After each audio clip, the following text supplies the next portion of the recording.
আগরতলায় বামপন্থীদের বিধানসভা অভিযানে পুলিশি সংঘাত, আক্রান্ত প্রাক্তন মন্ত্রী পবিত্র কর। ত্রিপুরার রাজধানী আগরতলা বুধবার এক নজিরবিহীন উত্তেজনার সাক্ষী হল।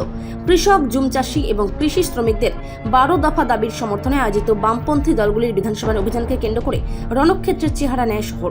অভিযোগ উঠেছে, আন্দোলন চলাকালীন পুলিশের হাতে শারীরিকভাবে আক্রান্ত হয়েছেন প্রবীণ নেতা তথা প্রাক্তন মন্ত্রী পবিত্র কর। বাম দলগুলির পূর্ব ঘোষিত কর্মসূচি অনুযায়ী এদিন মিছিল নিয়ে বিধানসভার দিকে এগোতে থাকলে পুলিশি বাধার মুখে পড়েন আন্দোলনকারীরা। ব্যারিকেড ভেঙে এগিয়ে যাওয়ার চেষ্টা করতেই উভয় পক্ষের মধ্যে শুরু হয় তীব্র ধস্তাধস্তি। প্রত্যক্ষদর্শীদের দাবি, পরিস্থিতি নিয়ন্ত্রণে আনতে নিরাপত্তা বাহিনীর শক্তি প্রয়োগ করলে বিশৃঙ্খলা তৈরি হয়। এই সময়ে পবিত্র করকে লক্ষ্য করে পুলিশি হামলা চালানো হয়েছে বলে দাবি বাম শিবিরের নেতৃত্ব। এই ঘটনাকে বর্বরোচিত আখ্যা দিয়ে অভিযোগ করেছেন যে প্রশাসন গণতান্ত্রিক আন্দোলন দমন করতে শাসক দলের অঙ্গুলি হেলনে পুলিশকে লেলিয়ে দিয়েছে। পুলিশের ভূমিকা নিয়ে সরব হয়ে বাম প্রতিনিধিরা জানিয়েছেন, কোনো উস্কানি ছাড়াই প্রবীণ নেতাদের উপর চড়াও হয়েছে বাহিনী। অন্যদিকে পুলিশ প্রশাসনের পক্ষ থেকে অভিযোগ অস্বীকার করে জানানো হয়েছে, বিক্ষোভকারীরা নিরাপত্তা বেষ্টনী অতিক্রম করে আইন অমান্য করার চেষ্টা করলে তারা কেবল পরিস্থিতি সামাল দেওয়ার চেষ্টা করেছেন। ত্রিপুরাজ্যের 44 লক্ষ মানুষের হয়ে, কেননা এই ত্রিপুরাজ্য একটা কৃষি প্রধান দেশ, এই কৃষি প্রধান রাজ্য। এই কৃষি ক্ষেত্র ত্রিপুরাজ্যের সিংহভাগ মানুষের রোজি রোজগারের একমাত্র উপায়। তার উপর নির্ভর করে অবশিষ্ট অংশের মানুষ তাদের জীবন জীবিকাও প্রত্যক্ষ বা পরোক্ষভাবে আপনাদের শ্রম, আপনাদের নিষ্ঠা, আপনাদের ঘাম রক্তের সাথে ওতপ্রোতভাবে সম্পর্কিত। কিন্তু আজকে আপনাদের এই দাবি দাওয়া নিয়ে আপনারা বিধানসভা অভিযান করবেন, এটা কোন নিষিদ্ধ সংগঠন এরা গোপনে অতর্কিতভাবে বা সরকারকে না জানিয়ে তারা হঠাৎ করে এরকম কর্মসূচি গ্রহণ করেছেন, এরকম নয়। প্রায় 1 সপ্তাহ আগে থেকে নোটিশ দিয়ে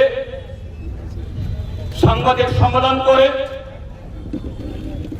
সরকারের কাছে জানানো হয়েছে,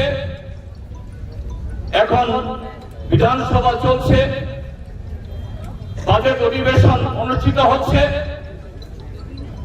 সেখানে সরকারের তরফ থেকে, ট্রিজারি বেঞ্চের তরফ থেকে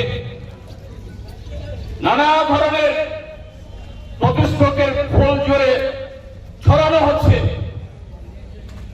এই ত্রিপুরাজ্য নাকি একটা মডেল রাজ্য, এক ত্রিপুরা শ্রেষ্ঠ ত্রিপুরা হয়ে গেছে।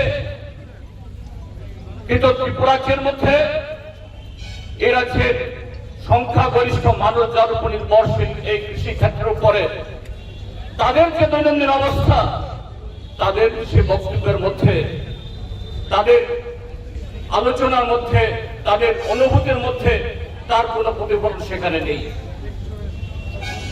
স্বাভাবিকভাবে এই বিধানসভা অভিযান, এই বিধানসভা চলাকালীন সময়টাকে আপনারা সঠিকভাবে, খুব গুরুত্বপূর্ণ ভাবে এই সময় নির্ধারণ করেছেন যে না, জনগণের বক্তব্য তুলে ধরা হবে।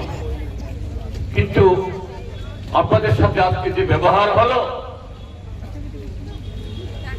গতকালও অতিরিক্ত এসপি মহোদয় আমাকে ফোন করেছিলেন। তিনি বলছেন, স্যার পরীক্ষা আছে, কিভাবে এই প্রোগ্রাম হবে। আমি বললাম, আপনি খোঁজ নিয়ে দেখুন যে আজকে অর্থাৎ আগামীকাল, মানে গতকাল যে বলেছি, সেরকম কোন পরীক্ষা নেই। আর লাল ঝান্ডার কোন সংগঠন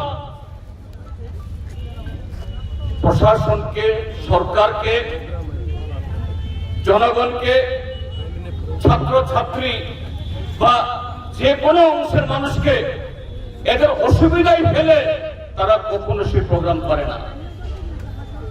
আপনারা ঠিক করুন, তাহলে মিছিল কোন পথে যাবে, কোথায় গিয়ে থামবে? তারা গণতান্ত্রিক ভাবে শান্তিপূর্ণ ভাবে সরকারের কাছে এই রাজ্যের মানুষের দাবি উত্থাপন করবে, সেখানে আপনাদের অসুবিধা কি? আমি তাকে বলেছি, আপনি কৃষক নেতৃত্বের সাথে কথা বলে সেভাবে রুট ঠিক করুন এবং কোথায় গিয়ে তারা থামবে সেটা ঠিক করুন। কিন্তু এখন এসে যা শুনলাম, যা ব্যবহার হল আপনার সাথে, আমাদের সর্বভারতীয় নেতৃত্ব, সারা ভারত কৃষক সভার সাধারণ সম্পাদক কমরেড বিজু কৃষ্ণান, আমাদের রাজ্য সম্পাদক কৃষক সভা কমরেড পবিত্র কর, তার সাথে যে ধরনের আচরণ হলো, ঠিক ত্রিপুরা রাজ্যের পুলিশকে, ত্রিপুরা সরকারকে কেন এই আচরণ মনে করবেন না উর্দি পরা কিছু পুলিশ কর্মচারী, তারাও সাপোষা কর্মচারী, তারা তাদের নিজ থেকে নিজেদের সিদ্ধান্তে এটা করতে বাধ্য করেছেন, এটা মনে করবেন না। তাদেরকে করানো হয়েছে। ত্রিপুরাজ্যের এই বিজেপি, ত্রিপুরা মথা আইপিএফটি, এই ট্রিপল ইঞ্জিনের জোট সরকার গত 8 বছর এই ত্রিপুরাজ্যের মধ্যে একদিক থেকে মানুষের গণতান্ত্রিক অধিকার সেটাকে হরণ করেছে, আরেক দিক থেকে তাদের নিজেদের তরফ থেকে তো এ রাজ্যের কি কৃষক, কি ক্ষেতমজুর, কি শ্রমিক, কি মধ্যবিত্ত অংশের মানুষ, কি বেকার যুবক, কি শহরে, কি গ্রামীণ অংশের মানুষ, তাদের কর্মসংস্থানের জন্য, আয় বাড়ানোর জন্য কিছুই করতে পারেনি।